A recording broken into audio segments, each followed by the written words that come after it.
कूद गया रणभूमि में वैसा दिलेर था, न रहा रणभूमि में जैसे वो माँ भवानी का शेर था। खुद लड़ा था वह रावणा राजपूत सरदार की तरह, टूट पड़ा दुश्मन पर मौत का अवतार बनकर। शहीद होकर उसने बढ़ा दिया हिंद देश की शान, मेजर दलपत सिंह को याद रखेगा ये पूरा हिंदुस्तान। नमस्कार, मैं हूं आपके साथ।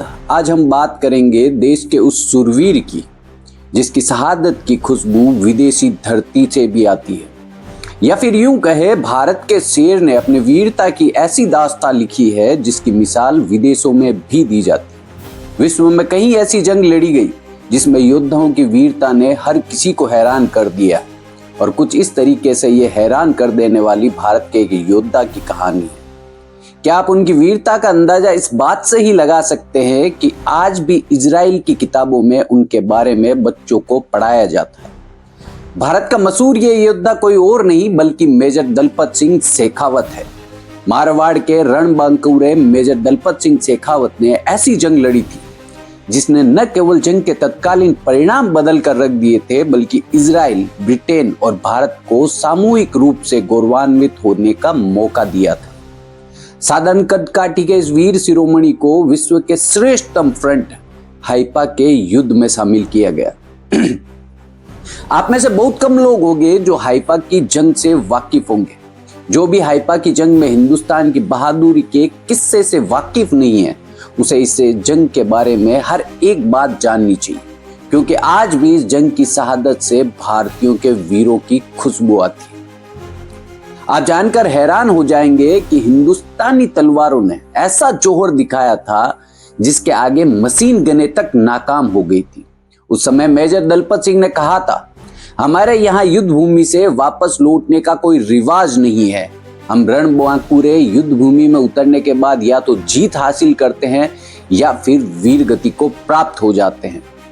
हाइफा इजराइल का एक शहर है जिसे मुक्त कराने के लिए 23 सितंबर 1918 में एक जंग लड़ी गई थी। बता दें कि ब्रिटिश भारत की सेना की कमान उस समय दलपत सिंह शेखावत के पास थी, लेकिन ये इतना आसान नहीं था। जब मेजर ने देखा कि दुश्मन काफी मजबूत स्थिति के में सामने खड़ा है और उसके पास सैनिकों की संख्या भी बहुत ज्यादा है, तब भी उनके चेहरे पर चिंता की कोई लकीर नजर नहीं आ रही थी। दुश्मन की तोपें गरज रही थी और इधर मेजर दलपत सिंह शेखावत 600 घुड़सवारों की पलटन का नेतृत्व कर रहे थे।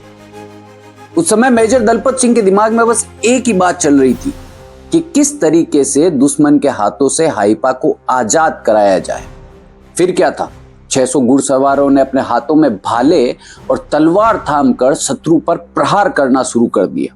दुश्मन तोपों से गोलीबारी कर रहे थे, लेकिन हिंदुस्तानी शेरों की तलवारें शत्रुओं पर भारी पड़ रही थी। इस युद्ध में मेजर दलपत सिंह की पूरी पलटन लहूलुहान हो गई थी, लेकिन हिंदुस्तानी सपूत कहां मानने वाले थे। मेजर और उनके घुड़सवारों के आगे तोप का गोला बरसाने वाले शत्रु ज्यादा समय तक टिक नहीं पाए। इस अद्भुत, हैरत अंगेज और दिल को दहला देने वाली जंग में मानो मृत्यु का नृत्य हो रहा था। चारों तरफ बारूद की गंध पसरी हुई थी। इस युद्ध में रक्त रंजित शवों से निकलते रक्त की नदी में रणभूमि को लहूलुहान कर दिया था।